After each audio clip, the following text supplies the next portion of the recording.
우리는 오늘 이 성막에 대해서 이제 설명을 계속 이어갑니다. 성막의 뜰에 대한 설명을 이제 함께 볼 텐데요. 여태까지 우리가 설명했던, 제가 이제 그 성경을 따라서 설명하고 있는 이 성막의 내용을 다시 한번 조금 정리를 해보자면, 성막은 이 성소로부터 이제 설명이 시작되었습니다. 이 성소는 지성소와 성소로 구분한다고 우리가 처음에 보지 않았습니까? 지성소를 맨 처음 보았습니다. 지성소에는 무엇이 있죠? 하나님의 말씀을 담은 궤, 이 상자가 있죠. 이걸 법궤 이렇게 부르기도 하고, 하나님의 언약이 담겨 있는 상자, 그래서 언약궤 이렇게 부르기도 합니다. 그 언약궤 위에는 하나님의 은혜가 내려오는 장소, 우리의 죄를 속죄하시는, 이스라엘 백성들의 죄를 속죄하신 하나님이 임재하시는 장소라고 불리우는 속죄소, 이렇게 불리우는 덮개이자 쟁반이 있습니다. 그러면 거기에 대제사장이 1년에 한 번 제물의 피를 가지고 그 안에 들어가서 이스라엘 백성들의 죄를 속죄하는 그 장소가 되죠. 그러면 하나님께서 그 자리에 임재하셔서 그 이스라엘 백성들의 죄를 깨끗게 하신다라는 의미를 가지고 있는 것입니다. 거기는 아주 지극히 거룩한 장소에서 지성소 이렇게 부릅니다. 그럼 지성소 바깥은 성소라고 부르죠. 거룩한 곳. 거기에 있는 것들을 배웠습니다. 떡상이 있고요. 그 위에 이제 진설병이 올려져 있습니다. 그리고 그 맞은편에는 촛대가, 등잔대라고 하죠. 등잔대가 있습니다. 그리고 분향단이 있는데 분향단 설명은 안 했습니다. 그게 이제 성소의 구성이죠. 이제 성소 전문가가 다 되신 겁니다.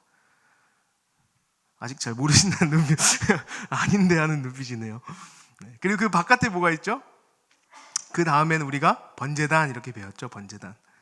번제단은 이제 제물을 가져와서 태우는 곳인데, 조각목 만들고 그 위에 이제 노수로 싼 형태를 가지고 있습니다. 근데 이 번제단의 위치를 제가 설명을 드렸죠. 어떻게 설명을 드렸을까요? 이 성소라는 이 하나의 건물 외에 이제 성막이라고 하는 큰 구조물은 반반 이렇게 나눌 수 있다고 했습니다. 그러니까 50규빗으로 된 정사각형의 구조물 두 개를 딱 합쳐놓은 것처럼, 그럼 이제 직사각형이 되지 않습니까? 그럼 이 정사각형 두 개를 합쳐놓은 것처럼 보이는 이 구조물의 왼쪽의 중앙에는 지성소 안에 언약궤가 있고, 그 반대쪽 그 다른 또 정사각형 가운데에는 번제단이 있고, 그래서 이 법궤는 하나님의 법을 상징하는 거죠. 인간이 하나님 앞에서 의로울 수 없다, 우리의 연약함과 우리의 한계를 여실히 드러내고 보여주는 것이 하나님과의 인간의 이 언약을 담은, 하나님의 법을 담은 이 법궤라면, 이제 그럼에도 불구하고 우리가 죽지 않고 대신하여 희생제물이 나를 대신하여 죽는 장소, 하나님의 은혜를 보여주는 장소, 그것이 이제 번제단이라고 했죠. 나중에 이제 이것이 예수 그리스도의 죽음까지 연결된다고 보지 않았습니까? 그러니까 결국 이 성막은 다 예수 그리스도를 상징하고 보여주는 그림자 같은 것들이라고 보시면 되죠.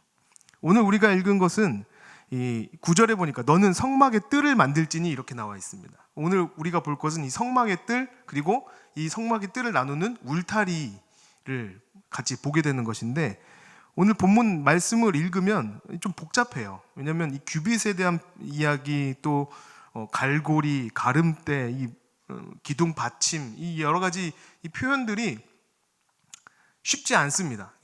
뭔지 머리에 그려지지 않아요. 그러면 이제 그림을 봐야겠죠.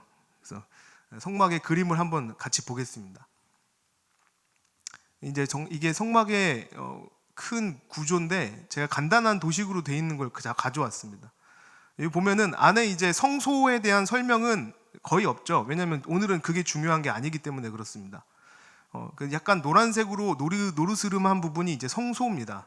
성소는 오늘 보지 않을 거니까 그냥 작은 표시로 되어 있고, 그 성소 주변으로 이렇게 생선 가시처럼 쭉 이렇게 나 있는 이 큰 하나의 테두리가 보이죠. 그게 오늘 이제 우리가 볼 울타리예요. 울타리.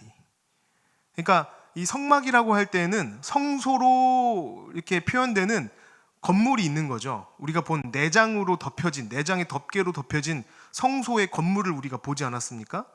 근데 이 건물 외에 번제단을 포함해서 크게 테두리가 하나 쳐지는 거예요. 울타리를 치는 거예요. 그리고 그 울타리와 이 성소 건물 사이에 이제 공간, 여백이 생기겠죠. 그걸 이제 뜰이라고 부르는 겁니다. 근데 성경을 읽어보시면 알겠지만 여기 이제 뜰이라고 하는 표현이 여러 가지로 성경에 등장해요. 성소 바깥들 이렇게 표현되기도 하고, 성소 바깥들은 어디를 표현하는 걸까요? 물두멍, 번제단 이 부분을 이야기하겠죠. 그리고 이제 나중에 이 성막이 지금 이동식 천막이잖아요, 그죠?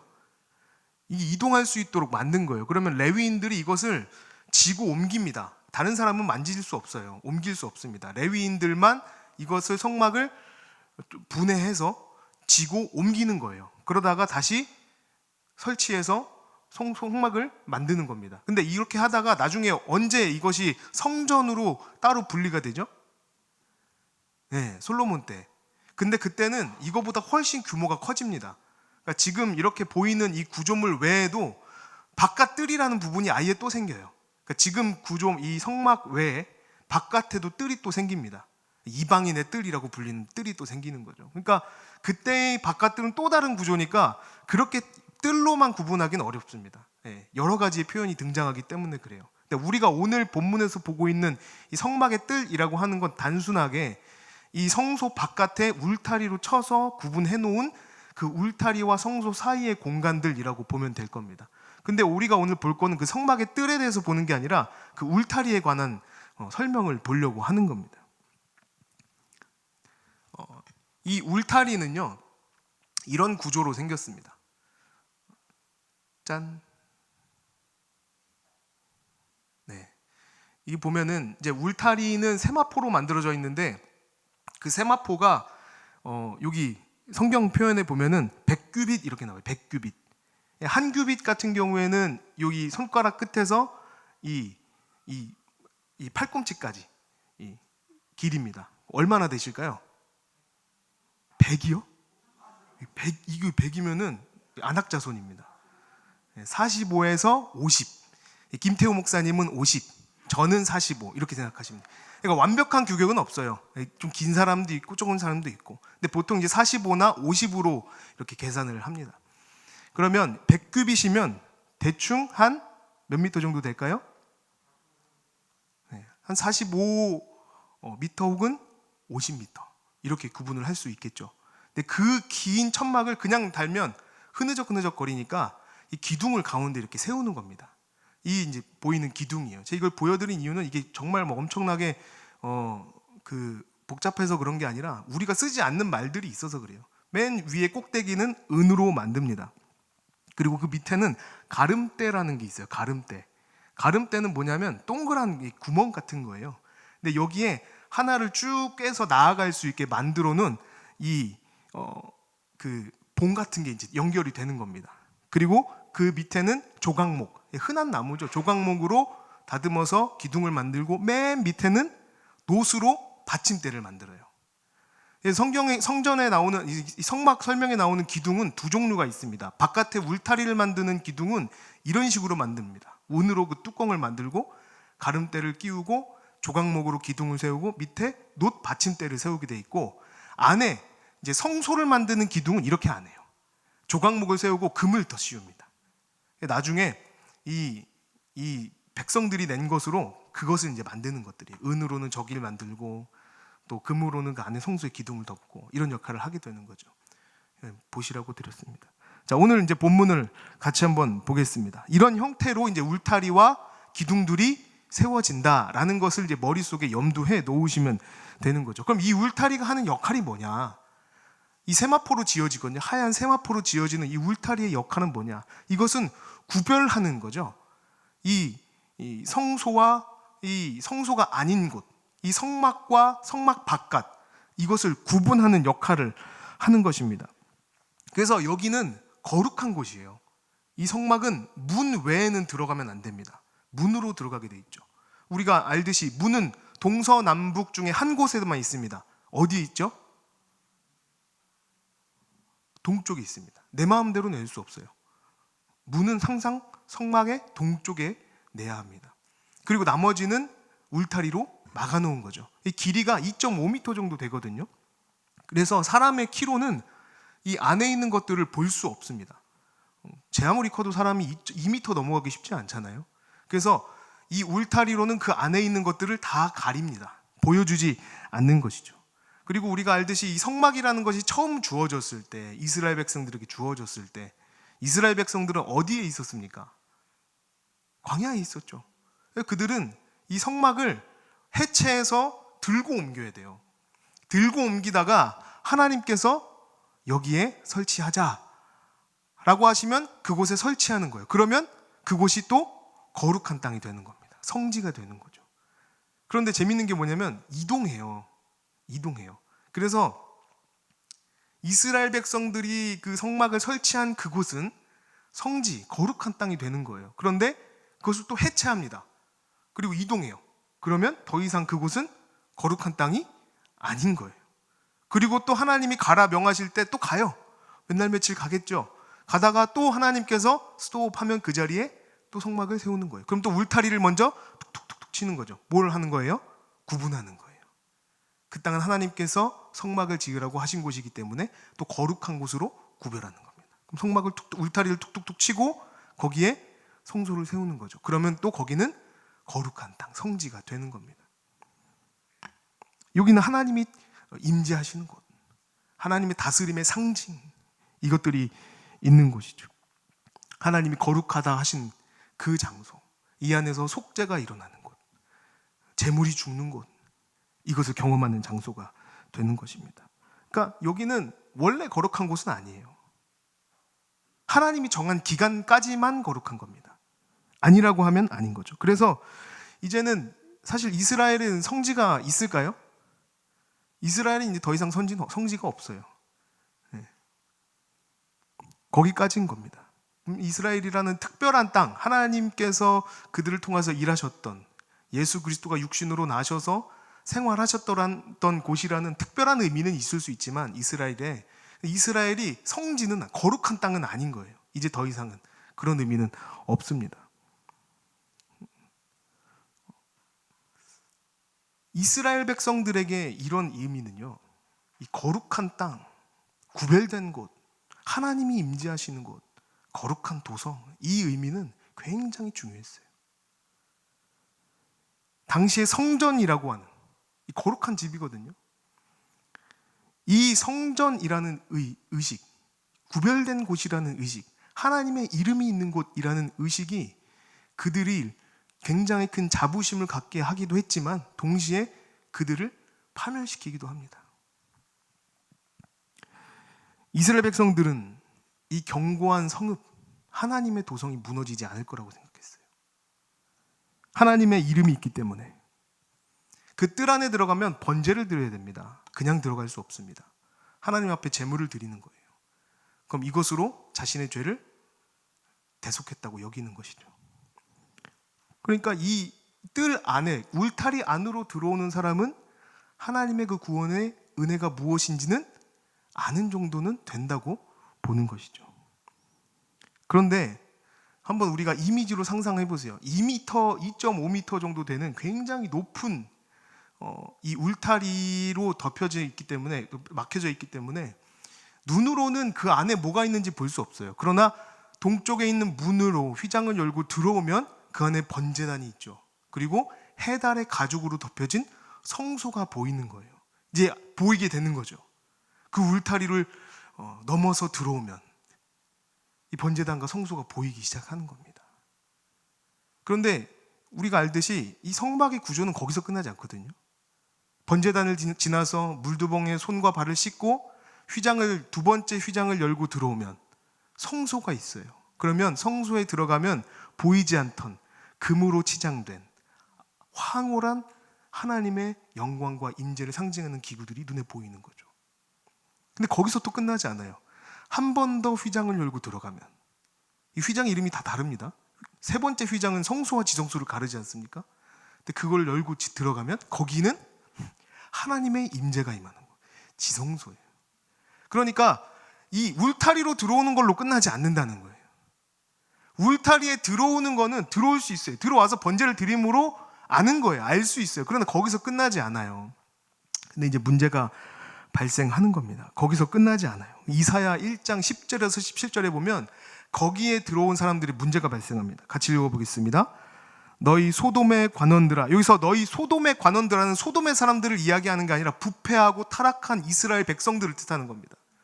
하나님의 말씀을 듣고도 행하지 않고 계속해서 하나님의 뜻대로 행하지 않으면서도 하나님이 치시는 그 하나님의 매를 맞으면서도 돌이키지 않는 사람들, 이스라엘 백성들이에요. 근데 너무 패악하니까 빗대어서 소돔의 관원들아 이렇게 표현하고 있는 겁니다. 그 다음에요, 여호와의 말씀을 들을지어다.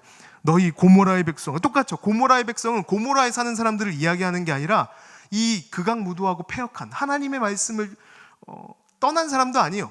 지킨다고 하지만 그것을 교묘히 왜곡해서 나에게 유익한 대로 살아가는 사람들, 이 고모라 백성이라고 표현하는 겁니다.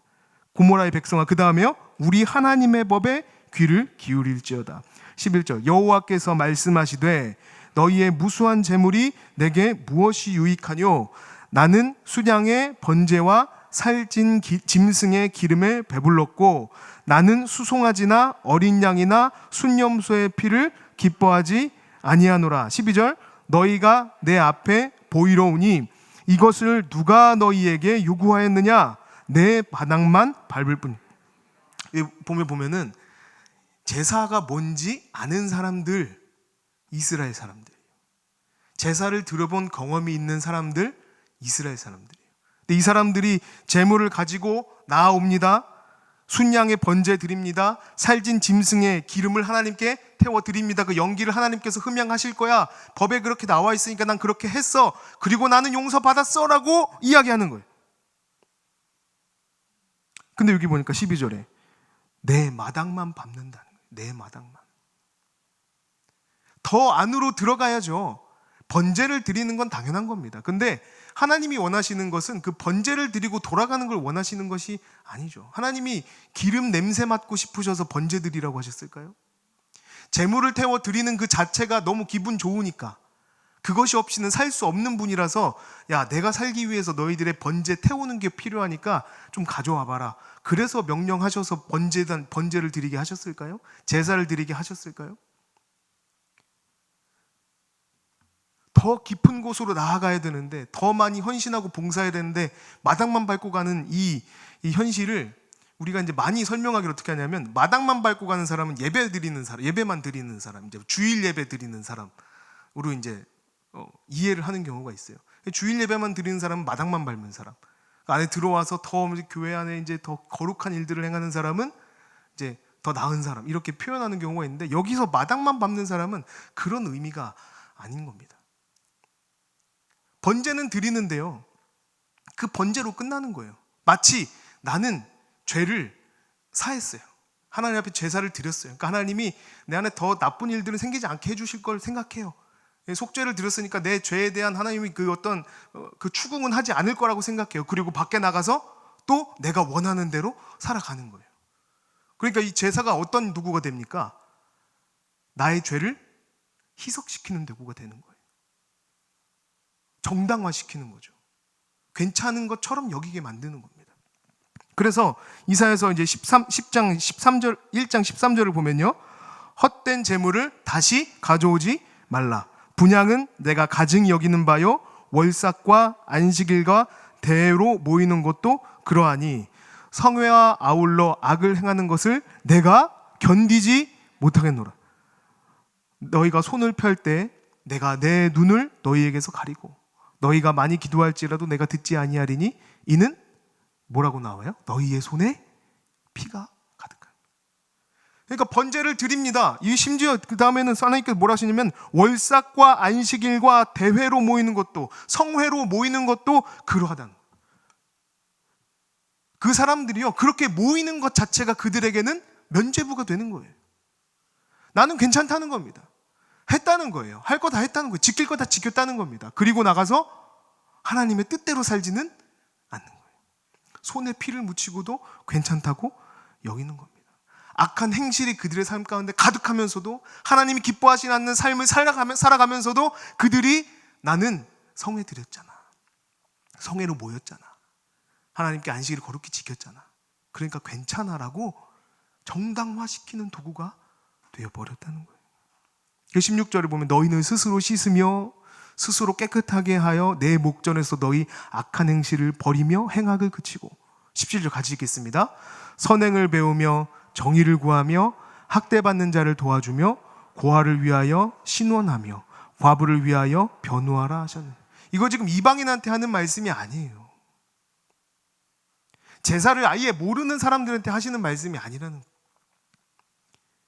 하나님의 법을 받고 행하고 있는 이스라엘 사람들한테 하는 거예요. 심지어 안 하고 있는 사람들한테도 하는 것이 아니라 하고 있는데 잘못 행하고 있는 거죠. 그들에게 말하는 겁니다. 너희들이 드리고 있는 그 제사, 너희들이 가져오는 그 제물 내가 더 이상 받고 싶지 않다. 역겹다. 그러는 거예요. 역겹다. 너희들이 오히려 그것으로 너희들의 악한 행실의 정당성을 가지는구나. 그런 제사 필요 없다. 그런 안식일을 지키는 것은 필요 없다는 거예요. 그게 정말 의미가 없다라는 것이 아니라 왜곡하여서 자기 옳은 대로 쓰는 그 행동들이 하나님 앞에서는 전혀 옳지 못하다는 거죠. 우린 이걸 죄라고 부르는 겁니다. 이스라엘 백성들은 아시다시피 하나님을 멀리한 사람들은 아니에요. 하나님과 가까이 있었던 사람은 맞아요. 그런데 하나님을 수단으로 삼았던 사람이 돼버린 거죠. 우리가 오늘날 기독교라는 이 이름을 가지고, 기독교인이라는 이름을 가지고 신앙생활을 해나가는 사람들인 거잖아요. 그죠? 그럼 이 신앙생활이라는 것은 무엇을 뜻할까? 무엇이 우리의 믿음을 대변하는 삶입니까? 무엇이 우리의 두드러진 특징입니까? 를 한번 되돌아볼 필요가 있다는 거예요. 그리스도인이라는 이름이 예배드리는 사람들, 교회 가는 사람들, 이것은 아닐 겁니다. 교회에서 좋은 행사들, 프로그램들이 있으면 거기에 참여하는 사람들, 교회 봉사가 필요해서 교회에 봉사하는 사람들, 교회에 일손이 부족하면 가서 일하는 사람들, 수요예배, 금요예배, 새벽기도 참여하는 사람들이 그리스도인은 아닐 거예요. 그리스도인의 정체성을 표현하는 표현은 아닐 겁니다. 그리스도인은 무엇입니까? 그리스도인이라고 할 때는 예수 그리스도께서 걸어가신 그 십자가, 그 고난의 길에 나도 동참하는 자들, 주님이 이 땅에 오셔서 약하고 병들고 소외된 사람들을 위하여 내가 섬기러 왔노라 라고 말씀하셨던 것처럼 이 땅에 있는 많은 사람들, 내 손길이 필요한 곳에 나를 헌신하여 드리고 섬기는 자로 살아가길 원하며, 그것이 주님이 가신 길이라고 고백하고 비록 힘들고 어렵지만 나도 그 길을 따라가는 자들, 그게 그리스도인의 정체성일 거예요. 그 사람들이 모여서 함께 예배하니까 예배가 있는 것이고, 또 그 일들을 감당하기 위해 여러 가지 필요한 일들이 있으니까 봉사를 하는 것이고, 그리하여 우리가 힘들고 어려운 상황 속에서 우리의 힘으로 다 감당할 수 없기 때문에 기도회를 여는 것이고, 그 일을 감당하다 보니까 하나님 베푸신 은혜가 또 너무나 충만하니까 찬송하는 것이고, 이것이 바뀌면 안 된다는 거죠. 그런데 오늘날의 교회는 그렇지 않은 곳이 많은 거예요. 이 세상 사람들도 느끼는 겁니다. 코로나로 인하여서 기독교 인구가 많이 줄었다 그래요. 근데 저는 할렐루야라고 생각해요. 코로나 때문에 교회를 떠나간 사람들이요, 고작 이 정도의 이 아픔과 어려움을 가지고 교회를 떠났다. 우리는 애초에 그리스도를 향한 사랑이, 주님이 베푸신 구원의 은혜가 있었는가를 다시 한번 곰곰이 점검해 봐야 돼요. 하나님이 우리에게 베푸신 구원의 은혜는요, 결코 쉽지 않습니다. 인간의 가장 큰 이 죄 중 하나가요, 자기 편향성이라고 해요. 자기 편향성. 뭐냐면 나한테 좋고 나한테 유익한 건 선하다 여기는 것이고, 나한테 좋지 않고 나한테 나쁜 것은 악하다 여기는 거죠. 대표적으로 우리 땅에서 벌어지는 수많은 이 범죄들 있지 않습니까? 전쟁들 있지 않습니까? 힘의 논리로 약한 사람들을 억누르고 그들의 것을 빼앗고 탈취하고 나의 것으로 삼으면서도 그 힘을 자랑하는, 이 세상의 법칙이고 마귀의 방법이거든요. 옳지 않은 방법들입니다. 하나님은요, 이 땅에서 그것들을 원하지 않으세요. 그런데 우리는 거기에 젖어 살아가고 있죠.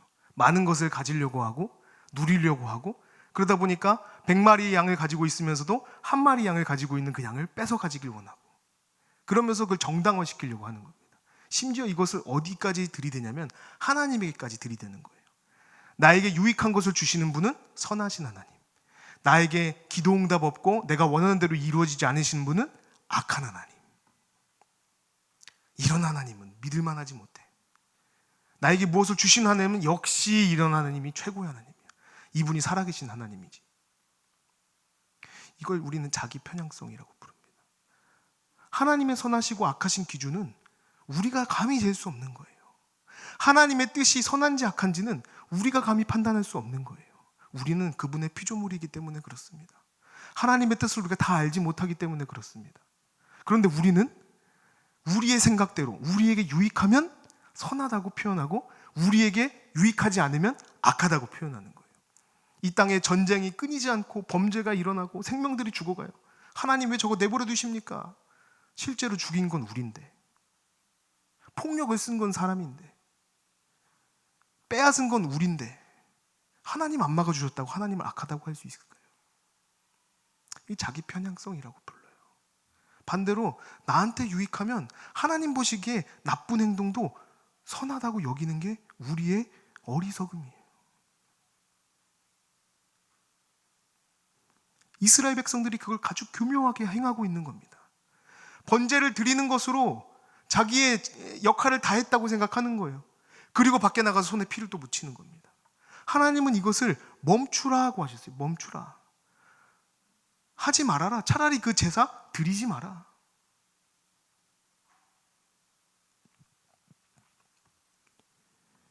이것이 이스라엘 백성들이 보여주는 한계요, 그들의 모습입니다. 나중에 이 성전이 있습니다. 하나님의 이름이 있는 곳, 안전한 곳.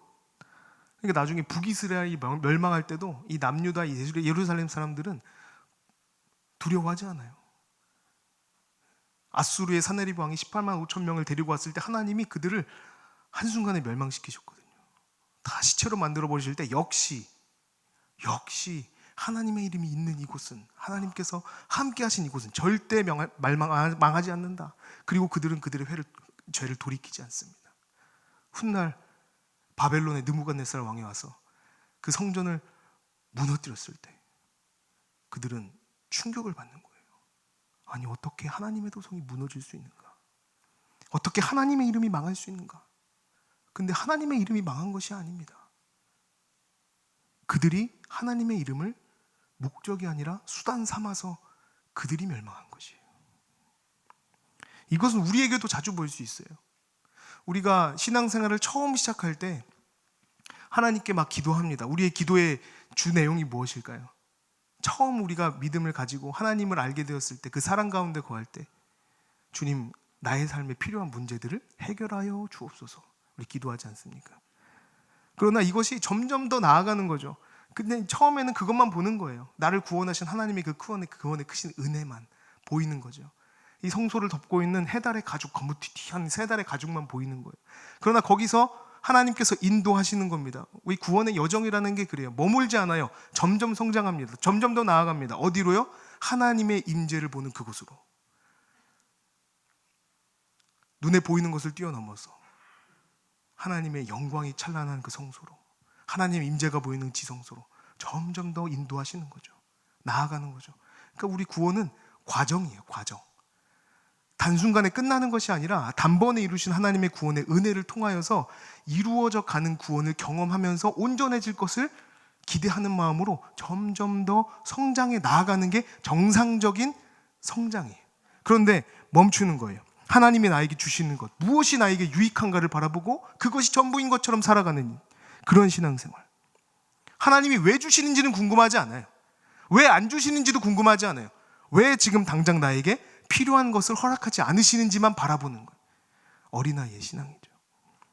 하나님은 우리와 끊임없이 사랑의 관계를 맺고 싶어 하시는데, 하나님은 끊임없이 나와 대화하고, 내가 하나님의 뜻을 기뻐하게 여길 때마다 정말 하나님이 창조하신 창조물로서, 피조물로서의 온전함을 경험하게 되고, 그것이 하나님을 따라 사는 우리의 목적임을 발견하게 되길 원하시는데 나는 그 관계보다 유익한 것을 쫓아가는 거예요. 지금 당장 내 입에 단 것들. 성경은 그걸 교만이라고 이야기합니다. 하나님이 목적이 되는 것이 아니라 하나님을 수단 삼는 믿음. 이스라엘 백성들은요, 하나님을 따로 섬긴 게 아니에요. 우상을 섬기고 그리고 그 우상한테 절해서 그들이 망한 것이 아니라 하나님이 말씀하신 그 법 앞에 하나님을 목적이 아니라 수단 삼음으로 인해서 자기 손에 피를 묻히고 또 제사 드리고 또 나가서 피를 묻히고 또 제사 드리고 하는 이 행동 자체가 하나님은 우상 숭배다라고 말씀하고 계신 겁니다. 이것이 무서운 것이죠. 불완전한 이 형태를 예수님께서 완전히 깨뜨리십니다.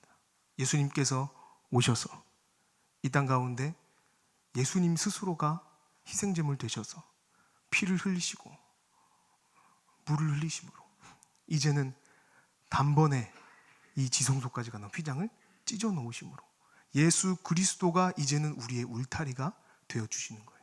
이제는 예수 그리스도가 세상과 이 성소를 나누는 구분이 되어주시는 겁니다. 이제는 예수 그리스도로 말미암아 우리는 성소로 나아가는 자들이 되는 거예요.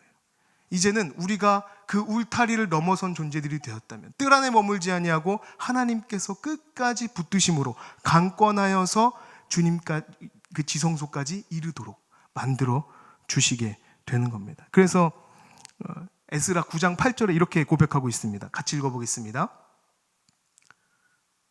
이제 우리 하나님 여호와께서 우리에게 베푸사 얼마를 남겨두어 피하게 하신 우리를 그 거룩한 처소에 박힌 못과 같게 하시고, 여기서 이 박힌 못이라는 것은 이 성강 울타리를 지을 때 울타리가 흔들리지 않도록 이제 강하게 잡아 당기고 이제 못으로 말뚝을 박거든요. 흔들리지 않도록, 우리를 흔들리지 않도록 견고하게 만들어 주실 거라는 얘기죠.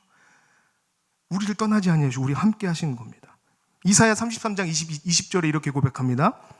우리 절기의 시온성을 보라. 내 눈이 안정된 처소인 예루살렘을 보리니 그것은 옮겨지지 아니할 장막이라. 그 말뚝이 영영이 뽑히지 아니할 것이요 그 줄이 아멘. 이제 원래 이동하는 성막이었던 그 성막, 이제 움직일 수 있도록 고정하는 그 못이 이제는 영원히 뽑혀지지 아니할 것이라고 예언하고 있는 거예요. 누구로 말미암아요? 예수 그리스도로 말미암아서.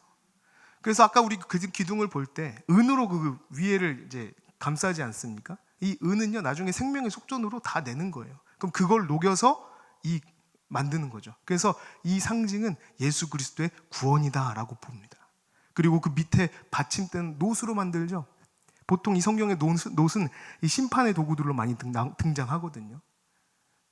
뱀을 만들고 또 예수님이 십자가에 달리실 때 박혔던 이 못을 상징하는 의미로 노스는 심판을 이야기합니다. 그러나 그 사이에 예수 그리스도의 은혜로 말미암아 하나님의 자녀된 우리가 있기 때문에 우리 이제 더 이상 이스라엘 백성들이 범했던 그 실수 안에 거기서는 안 된다는 거예요. 예수 그리스도로 말미암아 구원받은 자라고 한다면 이제는 우리가 여기에서 머무르지 않고 우리의 주인, 구원의 은혜를 베푸신 예수 그리스도의 은혜에 힘입어 이제는 담력을 얻어 지성소까지 나아가는 자들이 되어야 되는 거죠. 근데 이게 쉽지 않아요. 쉽지 않아요. 마지막으로 우리 성경 구절 고린도후서 4장 7절에서 9절 있습니다. 같이 읽어보겠습니다. 우리가 이 보배를 질그릇에 가졌으니 이는 심히 큰 능력은 하나님께 있고 우리에게 있지 아니함을 알게 하렵니다.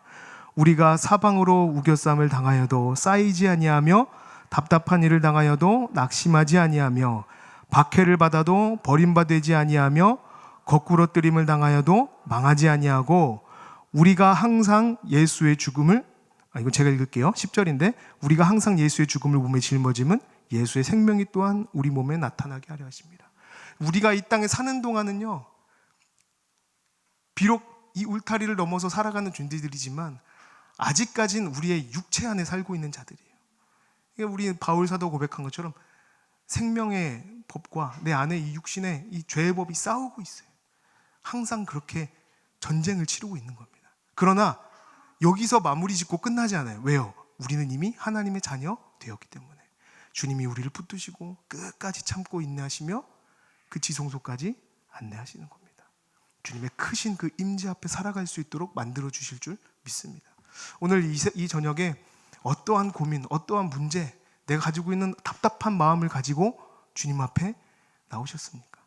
주님 앞에 다 내려놓으시고, 주님, 내가 이제는 주님의 그 구원을 겉으로 본 자에서 끝나는 것이 아니라 이제는 그 지성소로 나아가 주님의 그 임재 안에 그 영광 가운데 살며 주님이 기뻐하시는 삶을 살게 하여 주시옵소서.